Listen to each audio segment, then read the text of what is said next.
ଏହି ଗଳ୍ପଟି ହେଉଛି ଦୁଇଟି ବେଙ୍ଗର କାହାଣୀ। ଏହା ଏକ ବହୁତ ଗରମ ଦିନ। ଏହି ସ୍ଥାନରେ ପ୍ରତ୍ୟେକ ପୋଖରୀ ଖରା ଦିନ ଯୋଗୁଁ ଜଳଶୂନ୍ୟ ଥିଲା। ଦୁଇଟି ବେଙ୍ଗ ଏକ ପଥର ଉପରେ ବସି ଚିନ୍ତା କରିବାରେ ଲାଗିଛନ୍ତି, କୋଉଠିକି ପାଣି ସନ୍ଧାନ ପାଇଁ ଯିବା।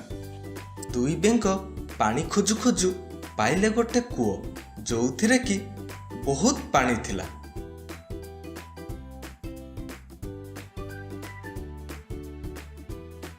ଗୋଟେ ବେଙ୍ଗ କୂଅରେ ପାଣି ଥିବା ଦେଖି ଆଉ ଜଣକୁ କହିଲା, ଚାଲ ଏଇ କୂଅକୁ ଡେଇଁ ପଡ଼ିବା, ଏଥିରେ ବହୁତ ପାଣି ଅଛି।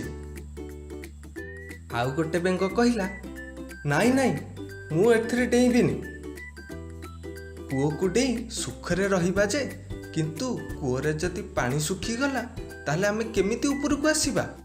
ଏହା ଭାବି ଦୁଇ ଜଣ ବହୁତ ଚିନ୍ତାରେ ପଡ଼ିଗଲେ। ଭାବିଲେ କ'ଣ କରିବେ। ତାପରେ ଖୋଜୁ ଖୋଜୁ ଦୁଇ ଜଣ ଏକ ଖୋଲା ପୋଖରୀ ପାଇଲେ, ଯେଉଁଥିରେ କି ବହୁତ ପାଣି ଥିଲା। ସେମାନେ ସେଠି ସୁଖରେ ରହିଲେ।